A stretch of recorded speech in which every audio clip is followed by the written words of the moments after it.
Nimbus, the space gate to Dark World is charged up and now open.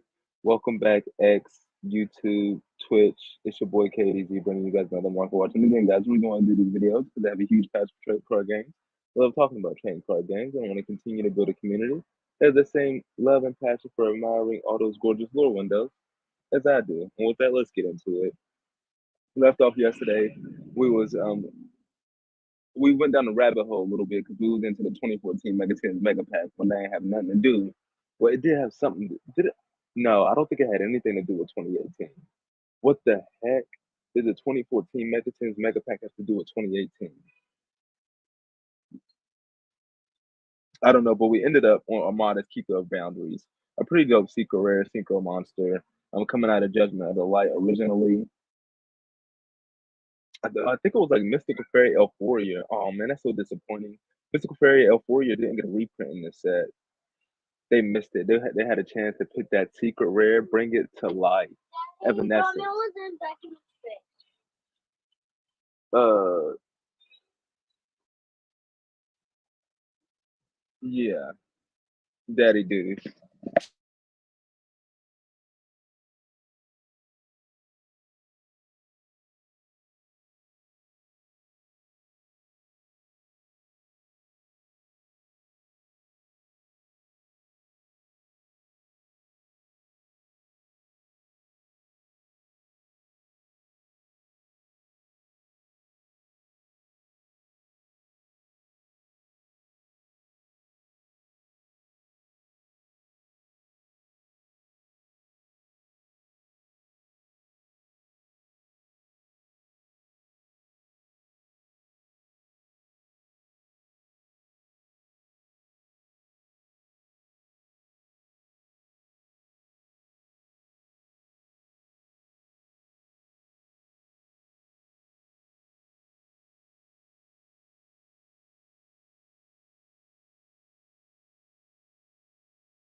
Now, where was I? It was going over Armadi's Keeper of Boundaries.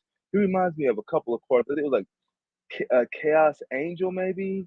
No, no, not Chaos Angel. It was like Chaos Sphere, and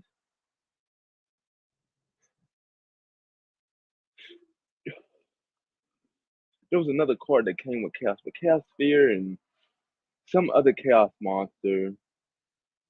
But that's what like this Armada's Keeper of Boundaries like reminds me of.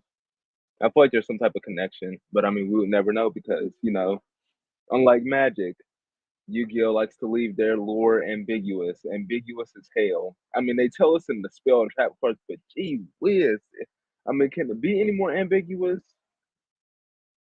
Uh, but yeah, like the last time we didn't. I wanted to touch on. Let's look at some of these new sets because I haven't looked at them in a while. We've been on 2018 for like a week and a half or something crazy. Has it been that long, or has it just been like a week? We're at the end of the year. I know that. Okay, Fire Kings displays they $90. Interestingly enough,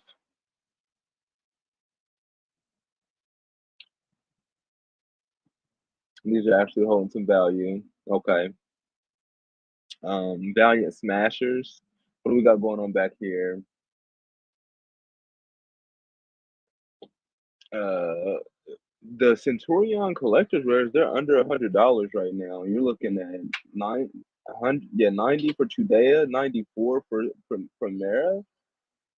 I wonder what that is. The booster box is down to 52.79. So I mean, estimated base price for a collector's rare in the set is still around like 160, $165. Uh, so they're still all the majority of all these are on super deal mode right now.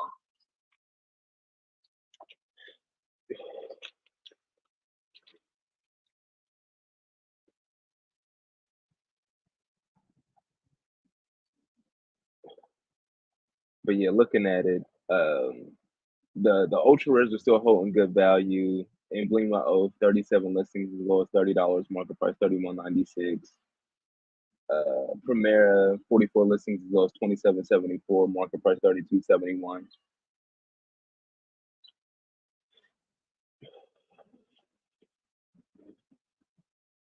This QCSR is ridiculously cheap. I mean, I know these QCSRs are not like one in every 96 packs. At best, I give them two per case, but I doubt even that. I feel like the pull rates on these are really bad. Therefore, this being a $24 QCSR is criminally undervalued. But then like I said, a lot of these collectors rares, they're really cheap as well. You got Memento and Dark Blade, 25 listings as low as 25.99, market price 28.22. I mean, the lure windows on these are nice. I have no idea what any of these do. Even the Centurions, I haven't read those yet. I mean, when I get the urge, to read a new book, I'll be sure to come over here to Yu-Gi-Oh! Card Guide. Filter Booster Pack, Valiant Smashers is at the top. And there you go. You got Mementos with some pretty dope, with a pretty dope scan.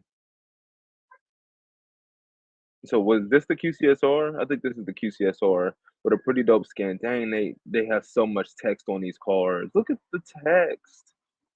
Like I said, when I want to read a book, I'm gonna be sure to come over here and look at these mementos. Oh, that's dope. They got the static background, that matching static background. But it doesn't seem to be there aren't any tuner monsters. It doesn't seem to be any extra deck monsters for this thing. No. For some reason they put terraforming right there. Then there can only be one. Didn't they give there can only be one a collector's rare in a side set? Why do they have it in here again? You got Primera.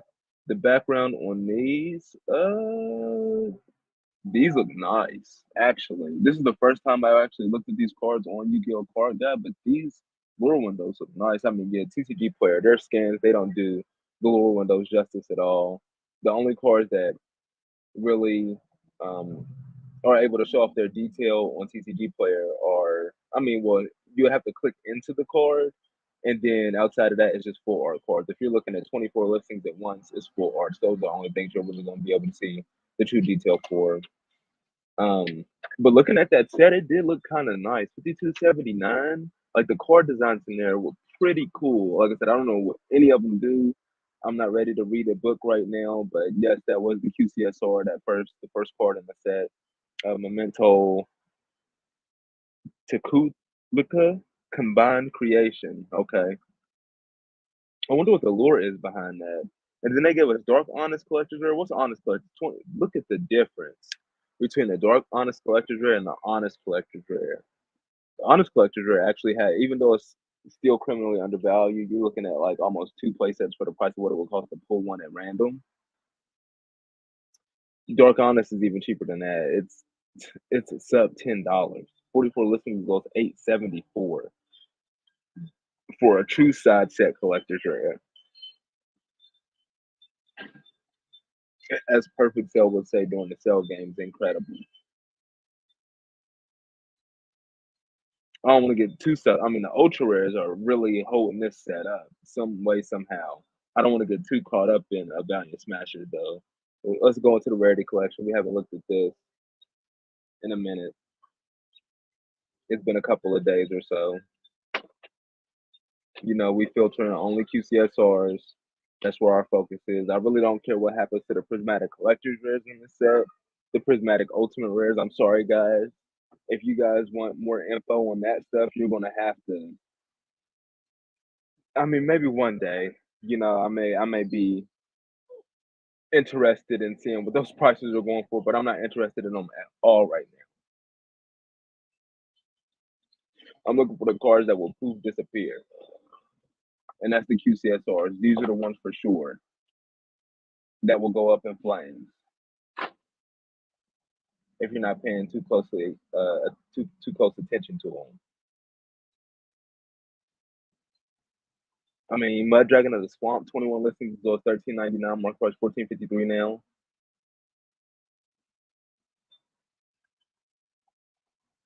Was that the card that we seen last time that had appreciated in value? Oh, Artifact Lancey, are you kidding me? First it was Heat Soul hitting 150. Now Artifact. See what I'm saying about cards proof disappearing right here? Now Artifact Lancia. 5 listings goes $25. Market price 13.20. Really? Really? People were playing Artifact Lancia like that? No. What was the last one? Heat Soul. Pre-preparation of right. 6 listings goes 14.96. Market price. Okay. All right. Then Gearsu 22 listings as well as 7.99 market price 854. Okay, people trying to make these cards go up in flames. Speaking of flames, hold on, there was a heat sale. Okay, so heat sale after is up to $150. Excuse me, up to $150. Now falling back down all the way to 28 listings as low as 9.99. So pre-prep Artifact Lancia. Then Gearsu probably is gonna have some staying power around like the $20 price point. I ain't gonna lie about then Gearsu. That's just the way it is for him. It's a good card. But pre-prep, Artifact Lancia, it can, show itself in different formats and it's a three of, but still, it's not sticking. I don't see it happening.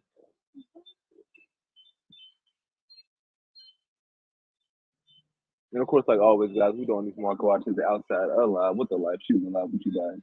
So you're gonna hear the birds and the bees, the wind blowing in the background, and your occasional wind chime playing.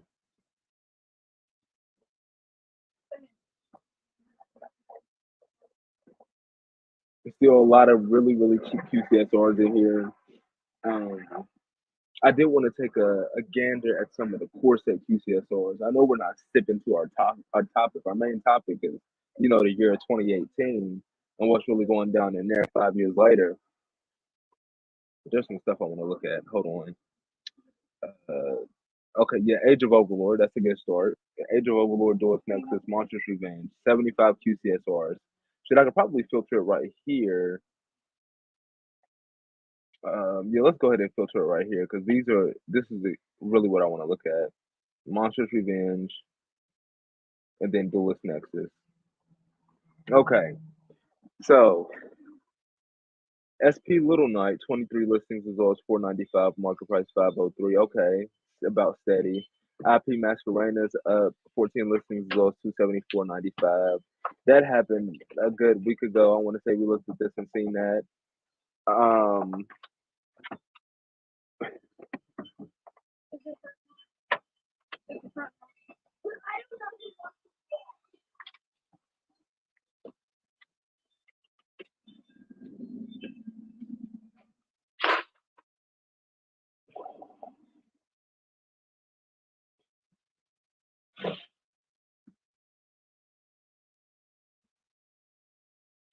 Wanted Secret of Sinful Spoils, 11 listings as low as 181.98, market price 191.46.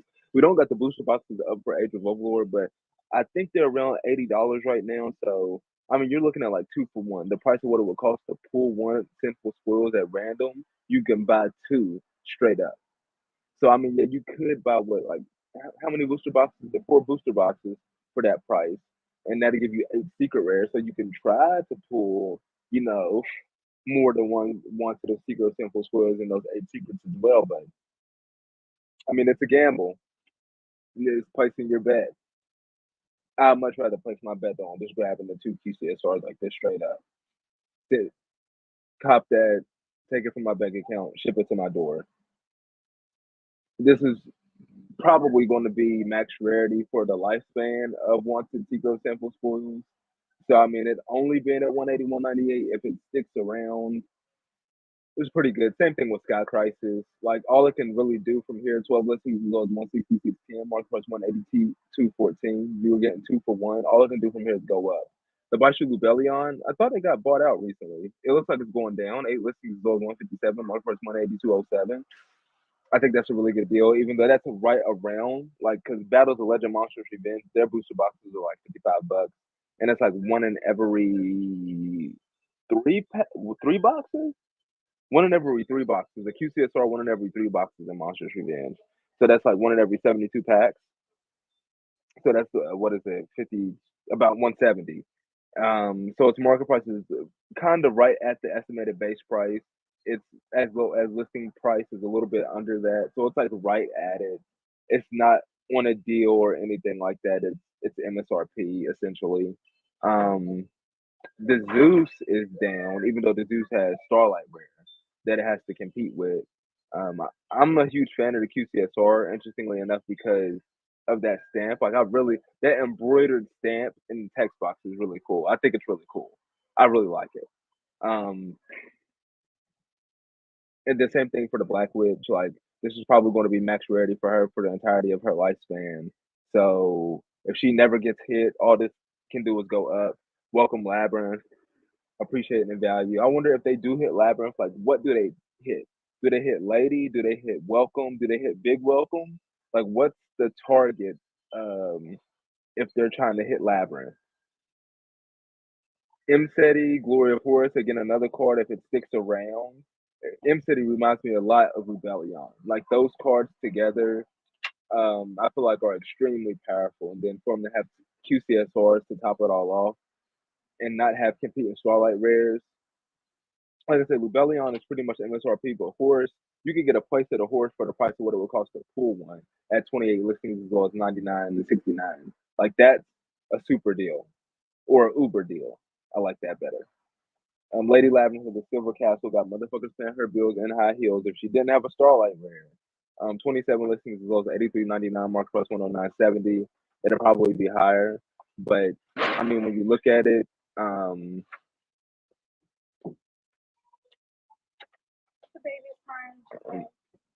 when you look at it, the QCSR actually has a uniqueness to it from the standpoint that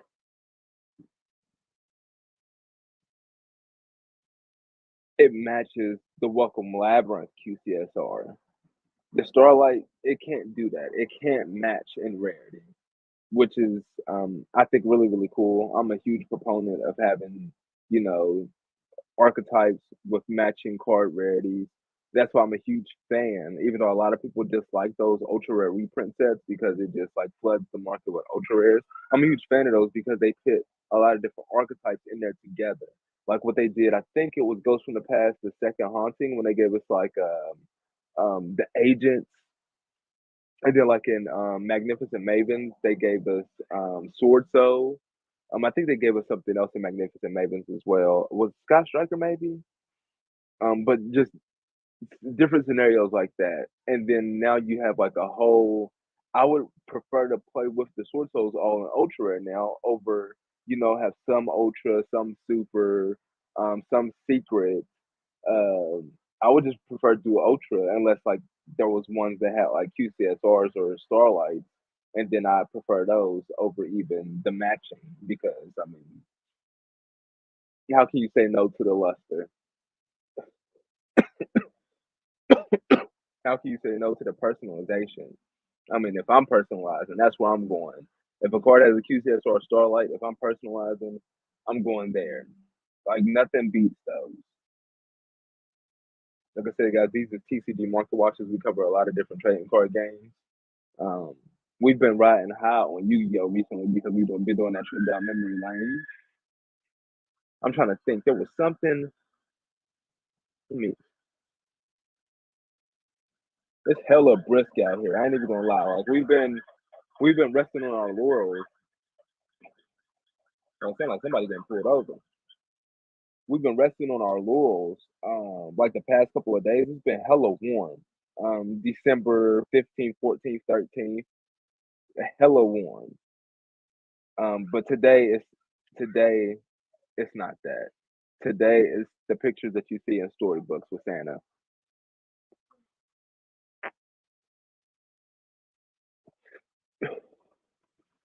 Still doing the market watch though.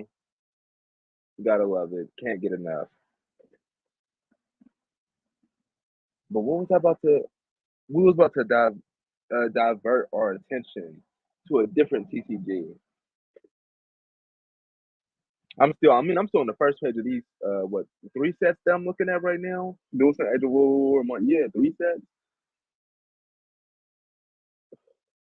King Sarcophagus, a card that goes hand in hand with Mseti, hella value.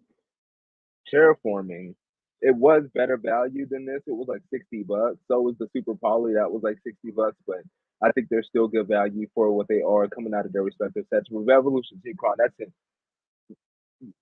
As the collector would say from nowhere, that is magnificent value. 55 listings is low as 62, market price 80, 84. You're getting a playset of this. I'm pretty sure Duelist Nexus. What are Duelist Nexus booster boxes going for? Are those $40? You're still like looking at $160. The estimated base price of a QCSR out of Duelist Nexus, but damn, Revolution is hella prime.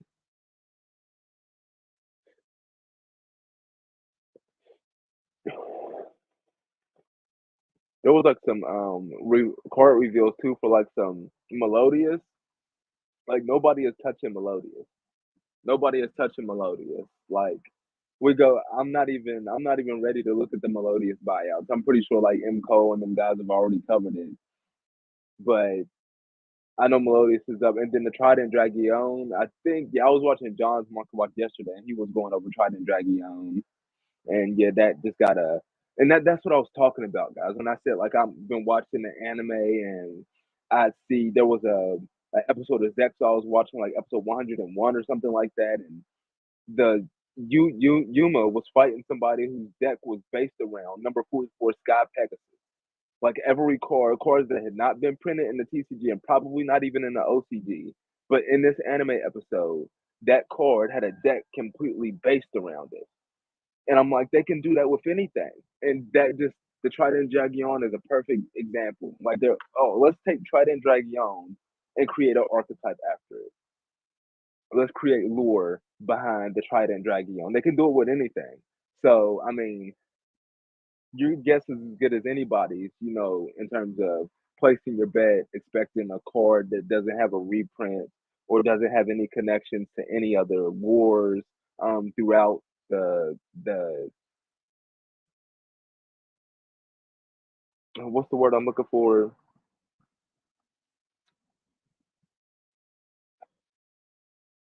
It doesn't have any connection to just any other archetype.